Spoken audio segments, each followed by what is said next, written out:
Mình sẽ nhổ hết luống rau này để mình làm dưa muối. Sau đó mình sẽ trồng đợt rau khác vào đây.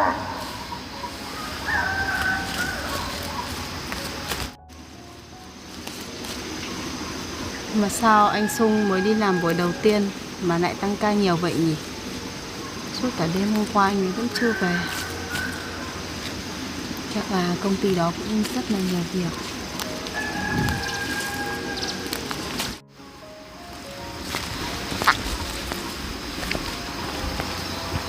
Chứ con nhổ rau đi chợ bán sao đây? Hôm nay con mới chỉ nhổ rau để vào kia làm muối dưa thôi bố ạ. Có lẽ ngày mai con mới mang ra chợ bán ạ. Thì bố nhổ cho nhé. Vâng.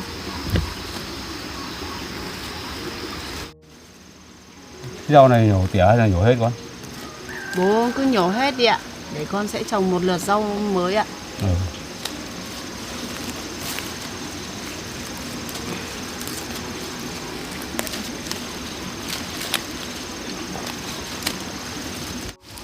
Thế mà Sung đi làm ở đâu mà suốt từ đêm qua nay chưa về con? Anh ấy làm ở một công ty cũng làm về xây dựng. Nhưng chắc là công ty đó nhiều việc nên anh ấy phải tăng ca ngay từ buổi đầu tiên bố ạ. Bố thấy Sung xin được công việc làm ở gần đây thì cũng rất tốt. Tốt hơn là Sung đi xuất khẩu lao động. Vâng, chuyện đó cũng là chuyện đương nhiên rồi ạ. Trong lúc anh Sung chưa có việc làm thì anh ấy mới tính đến việc đi xuất khẩu lao động thôi ạ. Bây giờ anh ấy có việc làm rồi, con nghĩ rằng anh ấy cũng sẽ không học tiếng Hàn rồi đi xuất khẩu nữa đâu.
Ở dưới này, Dạ. cái hôm mà chúng ta gặp Nong, Nong cũng nói là Nong sẽ đến gặp cảnh sát. Mà Nong đã đến gặp cảnh sát chưa? Con nghĩ rằng anh ấy vẫn chưa tới gặp cảnh sát đâu bố ạ. Bởi vì con thấy cảnh sát vẫn chưa liên lạc gì đến với gia đình con ạ. Thế nhưng mà Nong có hay đến đây để mà gây chuyện nữa không? Không bố ạ. Thế vậy à? Vâng. Nhưng hôm trước con gặp anh Long ở chợ, anh Long nói rằng hôm đó anh ấy có tới gặp cảnh sát và thú nhận những việc làm sai của anh ấy nên anh ấy cũng chỉ bị phạt hành chính thôi ạ. Vậy thì khả năng là Nong cũng tới gặp cảnh sát rồi đấy.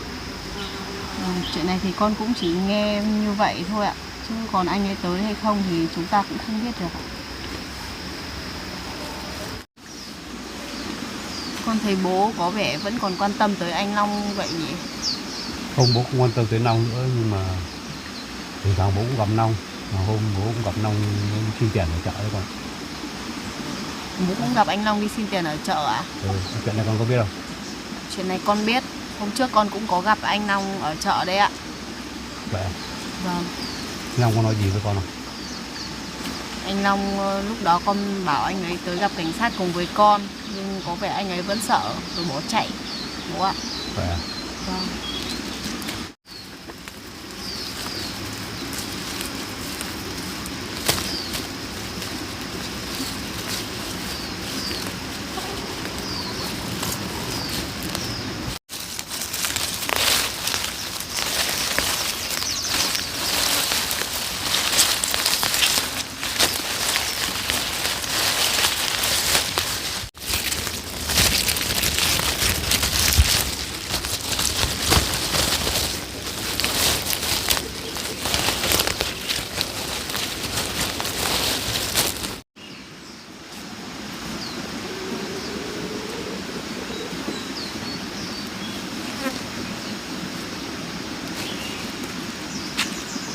ta cũng chỉ hái hết miếng này thôi bố ạ.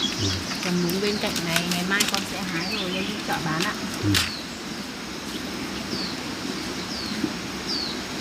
Hết chưa? Hết rồi bố ạ.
Hay là chúng ta nhổ hết cái núi rau còn lại làm dưa đem về chợ bán đồng không?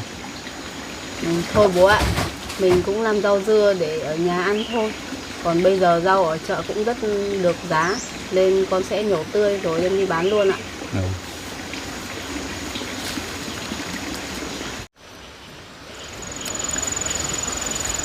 Bố ơi, việc bố nhờ con giấu mẹ con chuyện bố tới đây ở cùng với vợ chồng con cũng suốt từ hôm qua tới bây giờ, con cũng đã suy nghĩ rất nhiều. Có lẽ chúng ta không nên làm như vậy đâu. Hay bố cứ nói cho mẹ con biết đi ạ? Nhưng mà bố ở nhà cháu của mẹ con thì cháu của một trai của mẹ con là cũng không đồng ý để cho bố ở đó đâu, nên bố không còn chỗ ở nữa, thì bố bắt buộc phải về đây ở với vợ chồng nhà con. Thôi con cứ giúp đỡ bố đi, còn mọi việc thì chúng ta sẽ tính sau con ạ. Nhưng bây giờ chúng ta cứ giấu mẹ con như vậy, con cũng cảm thấy rất có lỗi với mẹ con ạ. Và khi mẹ con tới đây hỏi, con cũng cảm thấy rất khó xử bố ạ. Lúc bố đi tới đây thì bố cũng không nói với mẹ con là bố đến nhà con đâu. Chắc là mẹ con cũng không tới đây để tìm bố đâu. Chuyện này thì chúng ta cũng không thể biết được đâu bố ạ. Nhưng nếu mẹ tới đây mà lại vô tình gặp được bố thì lúc đó chúng ta cũng không biết phải nói với mẹ như thế nào đâu ạ. Hay con và bố cứ thú nhận mọi chuyện với mẹ đi. Như vậy thì tình cảm của gia đình mình cũng sẽ không trở nên rắc rối nữa. Theo bố nghĩ thế nào ạ? Ngay từ đầu mẹ con cũng không muốn cho bố tới đây với các con, vì là bố tới đây thì cũng gây thêm khó khăn cho các con. Chuyện này thì bố cũng không phải lo đâu. Chúng ta có khó khăn thì cũng cố gắng được thôi bố ạ. Nhưng hôm trước mẹ nói với bố rằng nếu bố vẫn cố tình tới đây thì mẹ con sẽ viết đơn ly dị với bố. Chuyện này con cũng không muốn đâu. Nên chúng ta cũng phải tìm cách để xử lý việc này bố ạ. Các con khỏi phải lo việc đó đâu. Mẹ con cũng chỉ là hù dọa bố thôi. Nhưng nếu chuyện này xảy ra thật thì con cảm thấy con cũng rất có lỗi. Và bố cũng sẽ tính sao đây ạ? Nhưng mà bố nghĩ rằng là trong lúc mẹ con nóng giận thì mẹ con cũng nói như vậy thôi, chứ chắc cũng không xảy ra đâu. Đó là bố suy đoán thôi, chứ chúng ta cũng không biết trước được đâu ạ. Chuyện này thì con không phải lo đâu. Vì là bố cũng đã sống với mẹ con suốt cả gần một cuộc đời rồi, thì bố cũng đã rất hiểu tính của mẹ con rồi. Vâng ạ. Cũng chỉ là con lo lắng cho bố thôi ạ.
Rau bây giờ nó cũng được giá con cứ chịu khó trồng rau trong vườn này, bán này thu hoạch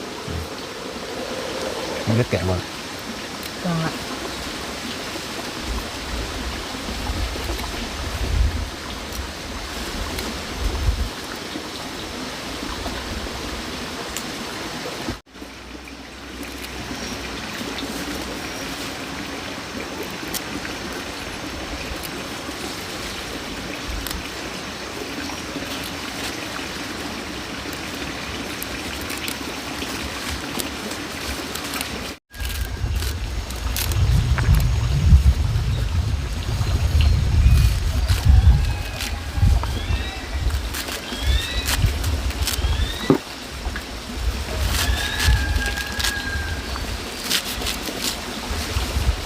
Anh Sung cũng thích ăn rau này làm dưa lắm bố ạ.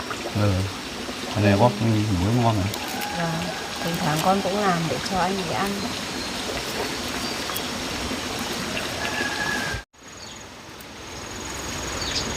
Năn nữa làm xong rau dưa, con cũng sẽ đi tìm thêm cây bạc hà núi con để con mang về con trồng cho kín vườn nhà mình bố ạ. Thôi được. Để mà nhặt hết cái rau này xong thì bố cũng đi cùng với con. Như vậy được không bố? Được mà. Con chỉ sợ trên đường đi lỡ lại gặp mẹ con thì chúng ta cũng sẽ khó nói ạ. Không, chắc là mẹ con không tới đây đâu. Vâng, con cũng mong là như vậy.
Hôm nay mình phải vào xin lỗi Duyên và anh Sung về những việc làm và hành vi của mình.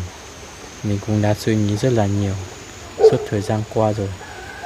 Mình vào xin lỗi xong rồi mình cũng sẽ ra chợ để tiếp tục công việc của mình. Xong rồi đấy con. Con đi chuẩn bị đi rửa đi ngủ nằm dưa. Vâng. Để bố dọn dẹp nữa. Vâng ạ. Nào à? Anh tới đây làm gì vậy? Duyên à, tôi tới đây có chuyện muốn nói với cô. Giữa tôi và anh cũng không có chuyện gì để nói cả. Tốt nhất là anh cứ đi về đi, đừng tới nhà tôi để làm phiền tôi nữa. Thôi Duyên ạ, cứ bình tĩnh để xem Long đến đây nói chuyện gì với chúng ta. Được rồi, anh có chuyện gì thì anh cứ nói nhanh đi, để tôi còn đi làm việc của tôi nữa. Trong suốt thời gian vừa rồi, tôi cũng suy nghĩ rất nhiều về những hành vi và việc làm của tôi đối với gia đình cô. Tôi cũng sống một mình nên tôi cảm thấy rất là buồn. Nên tôi tới đây để xin lỗi cô và tất cả mọi người. Mong cô và anh Sung hãy tha thứ và bỏ qua cho tôi. Anh Long này, anh cứ hãy thử nghĩ lại xem anh đã tới nhà tôi để xin lỗi gia đình tôi biết bao nhiêu lần rồi. Nhưng tôi thấy mọi chuyện đâu có gì thay đổi đâu. Mà cũng chính vì những việc làm của anh đã khiến chồng tôi mất việc rồi đấy. Anh có biết không? Tôi cũng biết, nhưng mà mọi chuyện cũng đã xảy ra rồi. Tôi cũng không biết làm cách nào nữa. Long này, bố cũng rất thất vọng về con.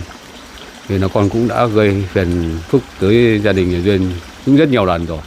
Bây giờ con lại tới đây xin lỗi. Thôi tốt nhất thì là con cũng tránh xa gia đình này đi. Vâng ạ, con cũng cảm thấy rất là áy náy nên hôm nay con phải tới đây để xin lỗi mọi người ạ. Thế anh Sung đâu bố? Con muốn gặp riêng anh Sung để nói chuyện ạ. Sung nó cũng đi làm chiều về con ạ.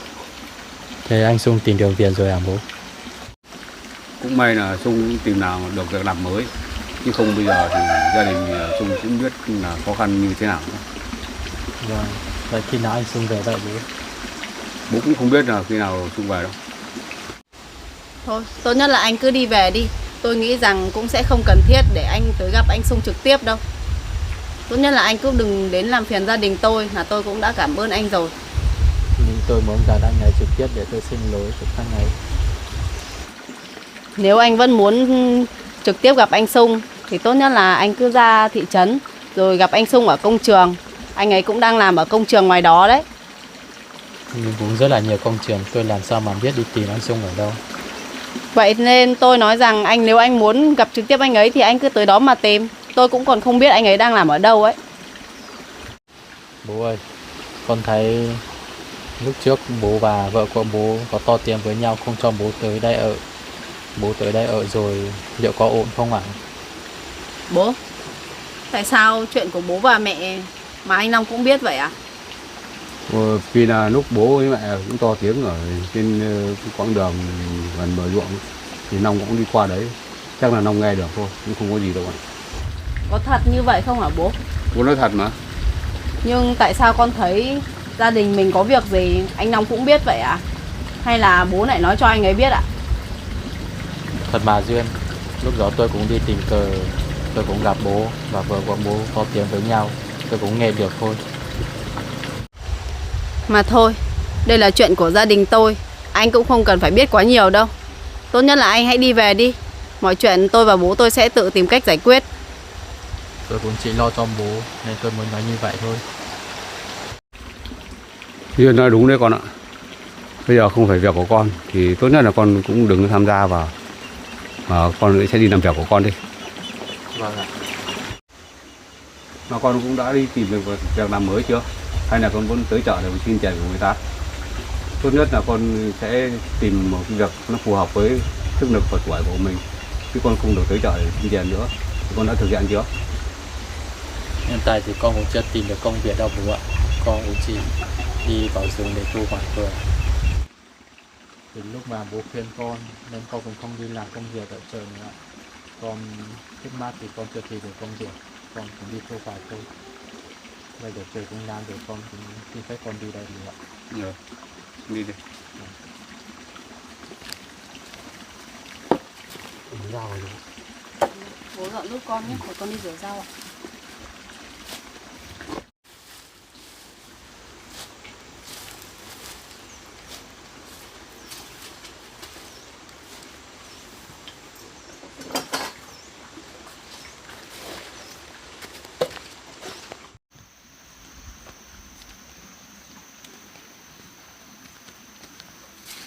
Bố chuyển đến đây ở cùng với gia đình nhà anh Sung. Trong khi đó, vợ của bố cũng không đồng ý. Như vậy, chẳng khác nào bố tới đây để làm phiền gia đình nhà anh Sung.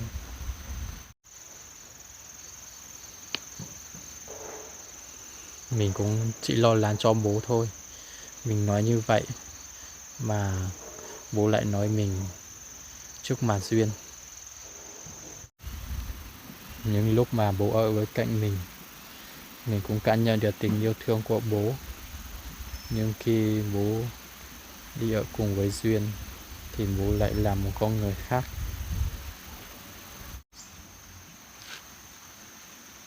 Bố đã nói như vậy rồi thì mình cũng không còn quan tâm nhiều nữa.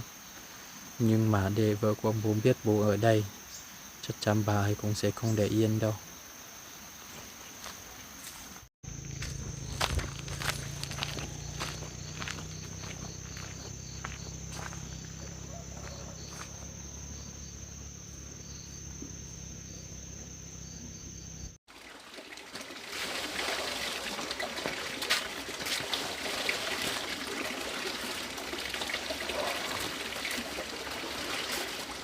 Biết rồi. Con cứ làm dừa đi. Để bố con đi lên lấy cây bà núi trước. Vâng, bố cứ lên chỗ hôm qua con lấy ấy. Con thấy ở đó cũng vẫn còn một ít đấy. Bố cứ lên đó lấy rồi chờ con ở đó nhá. Con cứ làm đi. Vâng ạ. Con cứ làm đi nhá.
Mình cứ nghĩ rằng anh Long sẽ không tới đây gây chuyện hay làm phiền gia đình mình nữa. Vậy mà chỉ sau có mấy ngày, hôm nay anh ấy lại tới đây. Không biết anh ấy tới đây có mục đích gì khác không?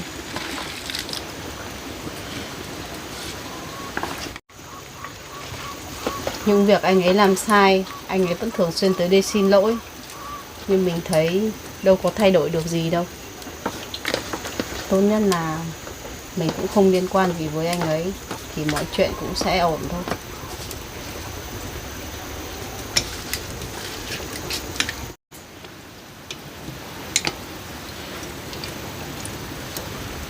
Nhưng việc mình quan tâm nhất bây giờ vẫn là chuyện của bố và mẹ. Bố nói với mình rằng cháu trai của mẹ không muốn bố ở đó. Nhưng mình cũng không hiểu sao bố nghĩ gì mà lại đưa anh Long tới đó nhỉ? Có khi nào chính vì chuyện đó nên cháu trai của mẹ mới tỏ thái độ không muốn bố ở đấy không nhỉ?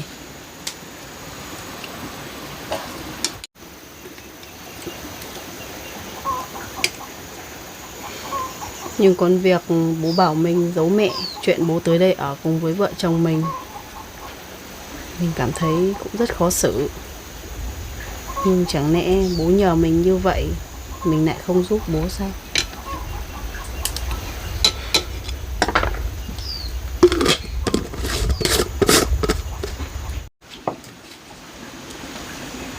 Mình cũng làm xong nội dung muối này rồi.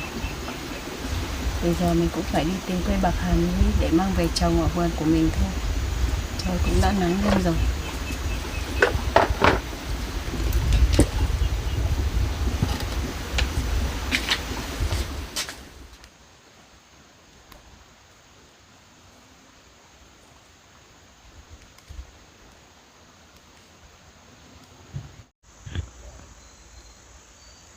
Việc mà mình ra chợ xin tiền, bây giờ bố lại không cho mình đi ra chợ nữa. Mình thấy như vậy cũng rất là chán. Mình cũng không có tiền nữa để đi làm vốn đi thu hoạch.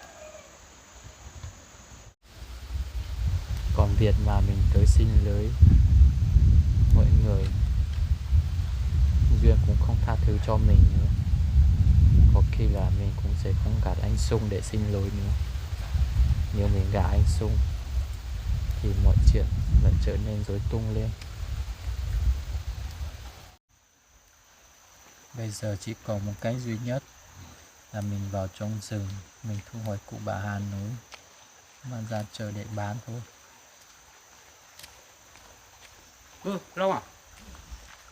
Bố Con ạ. làm gì ở đây vậy? Con chào bố ạ. Thế con không đi tìm việc làm đi mà con cứ ngồi ở đây. Con cạn thái chán nên con ngồi ở đây một lát ạ. Con đang chán về việc gì?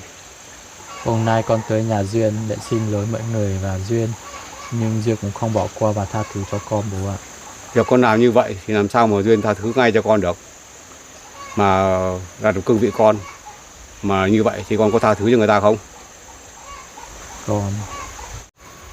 Con vốn đã biết sai và xin lỗi tất cả mọi người rồi mà bố. Nhưng mà bố nghe tới lời xin lỗi của con đến bây giờ thì nó cũng nhàm tai và nó chán lắm rồi. Cách tốt nhất là con bây giờ đi tìm đến một việc làm để con thể hiện được những cái lời xin lỗi của mình. Đó mới là sự thật. Nhưng con cũng chưa hiểu làm bố ạ. Bố nói như vậy mà con cũng chưa hiểu à? Bố nghĩ rằng là con cũng phải thể hiện công việc làm của con, chứ không phải là con đến nhà Duyên để mà xin lỗi. Cái lời xin lỗi suông của con mà xong đâu. Vâng, bố nói như vậy thì con cũng hiểu rồi ạ. Ừ. Thế bố rủ cây cụ bà Hà núi con này để làm gì ạ? Bố cũng đang đi thu một ít cây bạc hủ núi con này về để mà bố trồng ở trong vườn. Để nay mai còn có cây để mà thu hoạch con ạ. Vâng, vậy bố có cần con đi nhụ cùng bố không ạ? Thôi bố không cần đâu, con đi làm việc của con đi. Vâng, vậy con chồng bố con đi đây.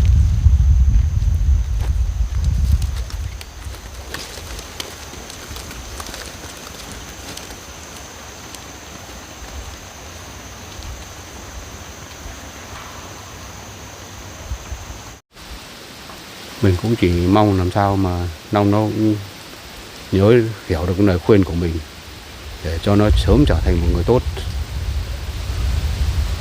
Mình thấy Duyên nó bảo ở đây cũng còn nhiều con cây bạc hà núi con, mình cũng để Duyên xuống xem.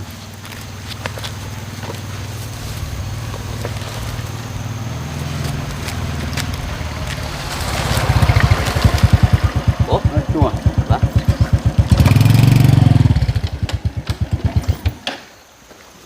Bố làm gì ở đây vậy? Bố cũng đang đi lấy cái cây bạc hà núi con về để mà trồng ạ. Thế con đi làm về à? Vâng ạ. Thế công việc ở đó thế nào? Mà sao con lại tăng ca nhiều vậy? Thật ra là ở công ty đó cũng rất nhiều việc bố ạ. Nên là bây giờ công ty cũng cần phải dồn toàn bộ nhân lực vào để mà làm việc để nhanh tiến độ thôi bố ạ. Vậy à? Vâng. Con tìm được công ty nó cũng phù hợp với công việc của con. Việc làm nó nhiều như vậy thì con cũng cố gắng con ạ. Vâng ạ, con cũng đang cố gắng để làm việc ở tại công ty này đấy ạ. Mà công ty của con nó có còn tuyển người nữa không để cho bố đi làm ấy? Bố cứ nói thế. Thật ra thì công ty chỉ có tuyển những lao động trẻ thôi ạ. Còn bố thì cũng đã quá tuổi lao động rồi nên là họ cũng không nhận đâu. Lần này bố chuyển về đây ở cùng với cả vợ chồng con thì mẹ con đã đồng ý cho bố chuyển tới đây chưa ạ?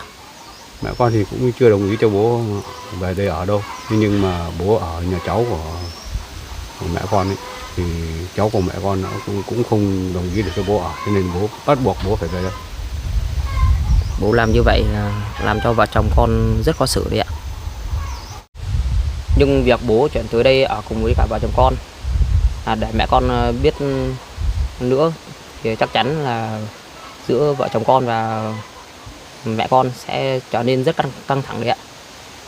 Chính vì việc đó cho nên là bố đã cho nói chuyện với Duyên rồi. Thì hôm nay bố mới gặp con để mà nói chuyện với con đấy. Vâng. Lần này bố tới đây ở với vợ chồng nhà con.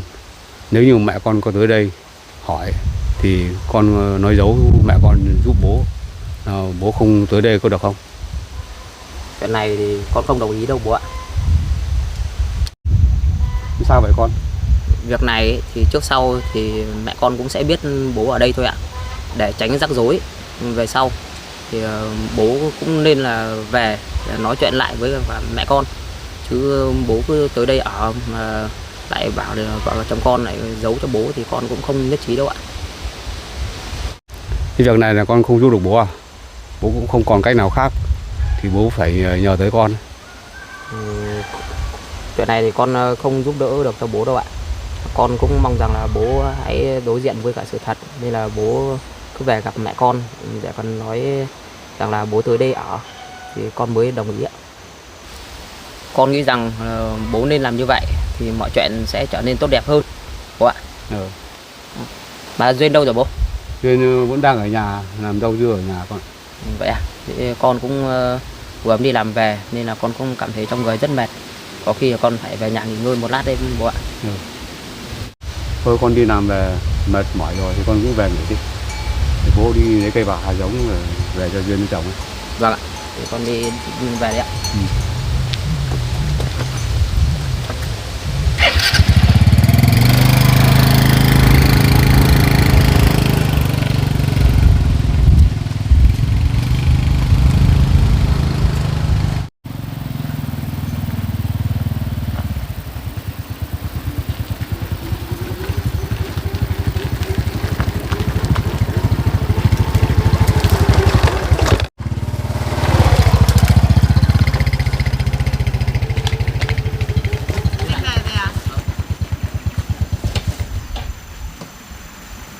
Em đi đổ cây bạc hà núi sao?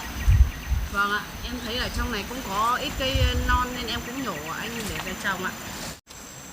Anh thấy bây giờ cây bạc hà núi này, cái củ của nó có rất nhiều tác dụng, nên là mọi người cũng đang đổ xô đi mua loại củ này về để sử dụng đấy, nên là cũng rất là hiếm. Nên vợ chồng mình cứ cố gắng trồng thật nhiều ở trong vườn vào để sau này mình còn thu hoạch củ của nó. Vâng, em cũng biết như vậy nên em cũng tranh thủ đi tìm những cây con về để trồng. Mình cũng tiện chăm sóc cho củ nhanh lớn anh ạ. Như vậy cũng rất tốt. Anh vừa nãy trên đường về tới đây thì anh cũng gặp bố ở phía trên cầu trên kia. Thì anh và bố cũng nói chuyện với nhau một lúc. Lúc đó thì bố cũng đi lấy cây bạc hà núi này đấy. Vâng, lúc sáng em và bố cũng định cùng nhau đi lấy cây bạc hà núi. Nhưng em ở nhà bận làm rau dưa nên bây giờ em đi sau anh ạ. Vậy à? Vâng. Hôm nay thì bố cũng nói cho anh biết rằng là bố chuyển tới đây ở cùng với cả vợ chồng mình. Nhưng mà mẹ cũng không đồng ý. Vậy nên là bố cũng nhờ anh giữ kín chuyện này, không để cho mẹ biết là bố tới đây ở. Nhưng mà anh cũng không đồng ý đâu em ạ. Chuyện này bố cũng có nói với em như vậy. Nhưng em nghĩ rằng bố giấu mẹ như thế cũng không được. Nhưng chẳng lẽ bây giờ bố nhờ em giúp như vậy em lại không giúp thì cũng không đành anh ạ. Chúng ta không thể giúp bố được đâu em ạ. Bởi vì chuyện này trước sau thì mẹ cũng sẽ biết thôi. Nên là nếu chúng ta cứ giấu mãi như thế này thì cũng không hay đâu em ạ. Vâng, chuyện này thì em cũng biết. Còn chuyện này nữa thì anh cũng muốn nói cho em biết. Nhưng mà do hôm qua anh tăng ca nên là anh cũng chưa nói cho em biết được. Có chuyện gì vậy anh? Anh muốn cho em xem cái này. Đây em xem đi. Là bố và anh Long mà. Sao hai người họ lại đi cùng với nhau vậy anh? Đúng rồi em. Như vậy anh vẫn đang thắc mắc đấy. Thế anh gặp bố và anh Long ở chỗ đường nào đây ạ? Đây là trên đường anh đi làm đấy, thì anh gặp bố và Long nên là anh mới quay một đoạn video này để về cho em biết đấy. Thế anh có nghe được bố và anh Long nói gì với nhau không ạ? Anh chỉ nghe rằng là bố nói với Long rằng là không để chúng ta nhìn thấy bố đi cùng với cả Long đâu. Tại sao bố lại phải làm như vậy nhỉ? Lúc bố tới gặp em bố có nói gì đâu. À, mà sáng nay em thấy anh Long cũng có tới nhà mình. Anh ấy nói rằng muốn đến đây để xin lỗi chúng ta về những chuyện đã qua đấy ạ. Vậy à? Vâng. Việc của Long ấy thì chúng ta không thể tha thứ một cách dễ dàng cho cậu ấy được em ạ. Còn việc bố vẫn còn quan tâm tới Long thì chúng ta nên phải nói lại cho bố biết, chứ cứ để Long đi qua lại với bố thì chắc chắn cậu ấy sẽ tới đây vẫn gây chuyện đối với cả vợ chồng mình đấy. Bây giờ anh nói cho em biết chuyện này thì em cũng nghĩ rằng cũng có khả năng là như vậy đấy. Nên tốt nhất là chúng ta cứ không có liên quan tới anh Long cũng sẽ là tốt nhất ạ. Đúng rồi em. Công việc của anh ở công ty mới thế nào rồi? Anh có quen không ạ? Anh cũng quen em ạ, bởi vì công ty xây dựng này cũng giống như công ty cũ của anh mà. Vâng, vậy thì cũng tốt rồi. Nhưng em thấy công ty mới này có vẻ cũng nhiều việc anh nhỉ? Anh cũng phải làm thông ca từ hôm qua tới hôm nay mới được về. Bởi vì công ty cũng đang cần đẩy tiến độ, nên là tất cả mọi người cùng nhau phải cố gắng để làm việc và chia ca ra để làm đấy em ạ. Vậy à anh?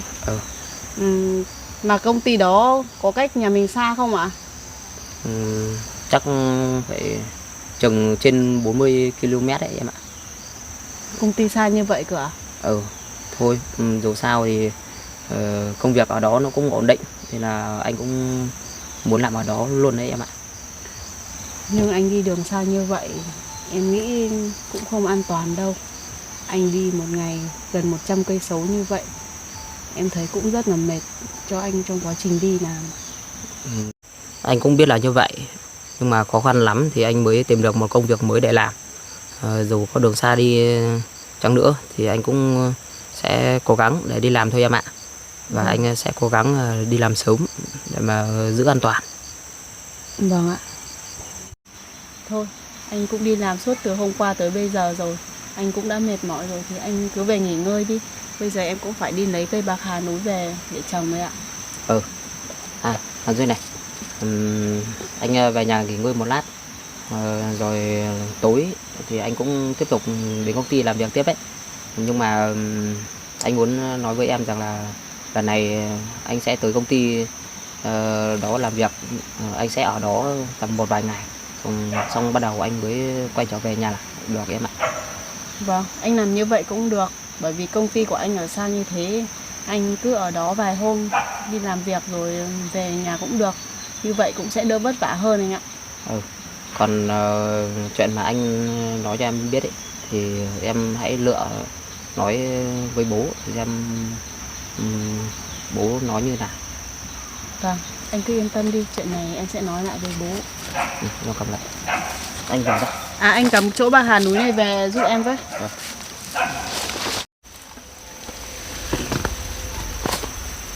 Anh cứ cầm về nhà trước giúp em nhé.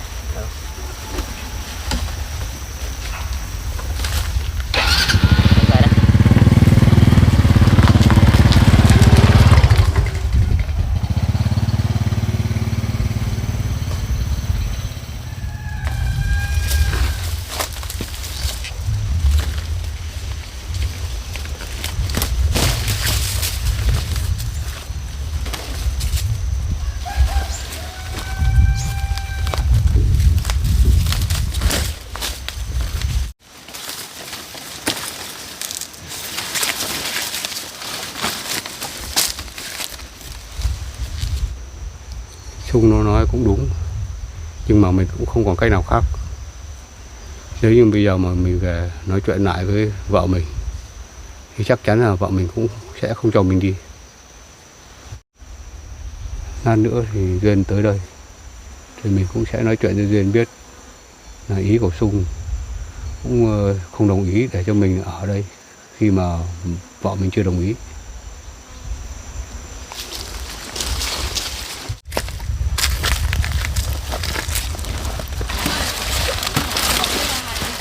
Đây là bố cũng đang nhổ đây. Vừa nãy ở trong vườn con cũng nhổ được một ít rồi ạ. Bố ơi, không có chuyện muốn nói với bố ạ. Chuyện gì vậy con? Bây giờ bố và anh Long có còn liên quan gì với nhau nữa không ạ? Cũng không liên quan gì đến Long nữa đâu. Nhưng sao lúc sáng con thấy anh Long tới vẫn gọi bố là bố vậy? Thì bây giờ Long muốn gọi bố thế nào thì gọi, nhưng bố con đi quan tâm gì tới cách cô gọi của nó nữa đâu.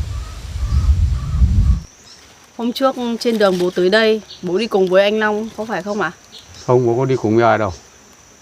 Sao con nghe anh Sung nói rằng chính mắt anh ấy nhìn thấy bố đi cùng với anh Long. Bố còn nói với anh ấy rằng không để cho con và anh Sung nhìn thấy hai người đi cùng với nhau. Hôm đó thì bố cũng trên đường về nhà con ở đây thì cũng tình cờ là gặp Long cũng đi thu hoạch về, thì bố cũng và Long cũng đi cùng đường. Long bảo Long về nhà Long thôi chứ cũng không có chuyện gì đâu. Vậy sao lúc đầu con hỏi bố có đi cùng với ai về đây không, bố lại nói là không, mà bây giờ bố lại nhận vậy? Bố cũng quên mất con ạ. Bố có biết rằng việc bố và anh Long đi cùng với nhau để cho anh Sung nhìn thấy, anh Sung lại nghĩ rằng bố và anh Long vẫn còn có liên quan với nhau, nên anh Sung cũng có vẻ đang hiểu lầm bố rồi. Nhưng mà tại sao khi nãy bố gặp Sung mà Sung không lại nói chuyện với bố là thế nào nhỉ? Chuyện này thì con không rõ, nhưng việc bố để cho anh ấy nhìn thấy bố đi cùng với anh Long, anh Sung cũng đang rất lo ngại về việc anh Long sẽ tiếp tục tới nhà con để gây chuyện đấy ạ. Đây cũng là chuyện tình cờ mà bố đi đường gặp Long đi cùng với nhau thôi, chứ còn không có chuyện gì đâu con ạ. Nếu như mà Long muốn cố tình tới nhà con để mà gây chuyện thì bố cũng sẽ không để yên cho Long đâu. Vâng ạ. Được, lúc nãy mà bố đã nói chuyện với Sung rồi là cũng giấu kín cái việc bố về đây ở với các con, đừng để cho mẹ con biết. Mà Sung cũng có vẻ là không đồng ý. Việc này thì con cố gắng nói chuyện với Sung xem như thế nào giúp bố ấy. Anh Sung cũng vừa nói với con chuyện này bố ạ. Nhưng con nghĩ rằng việc anh Sung không đồng ý cũng rất có lý. Theo con thì bố cứ lên về nhà và nói chuyện với mẹ con đi, để cho mẹ con biết. Chứ chúng ta cứ giấu mãi như vậy cũng không được đâu ạ. Nếu như bây giờ mà bố về nói chuyện thẳng với mẹ con là bố về đi ở với các con thì chắc chắn mẹ con sẽ không đồng ý mà sẽ giữ bố ở lại đó. Trong khi đó thì bố ở lại đó thì cháu trai của bà lại cũng không muốn cho bố ở đấy đâu. Con cũng biết là như vậy cũng rất khó cho bố, nhưng con nghĩ rằng mình cứ vẫn nên nói thật cho mẹ biết đi ạ. Thôi con ạ, chuyện này thì chúng ta cũng để đấy. Khi nào mẹ con tới đây thì chúng ta sẽ tính sau con ạ. Vâng. Vậy thôi, con với bố tiếp tục đi nhổ cây bạc hà núi về để trồng đi ạ. Đây còn lên con. Vâng.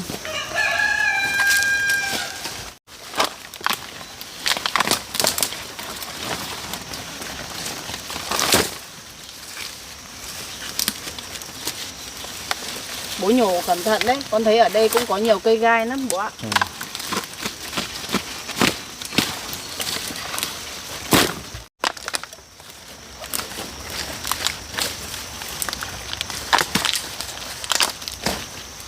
Bố ơi, chúng ta cũng nhổ thêm một chút nữa thôi.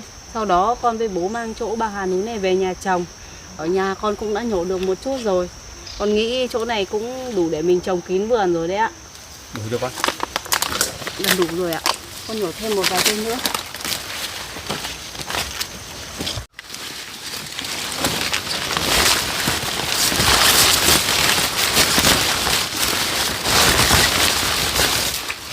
Đâu cho vào đây con. Vâng.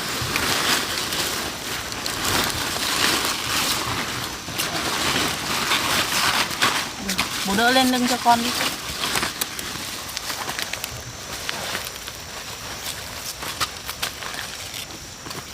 Chúng ta về Chúng ta đi thôi. về đi.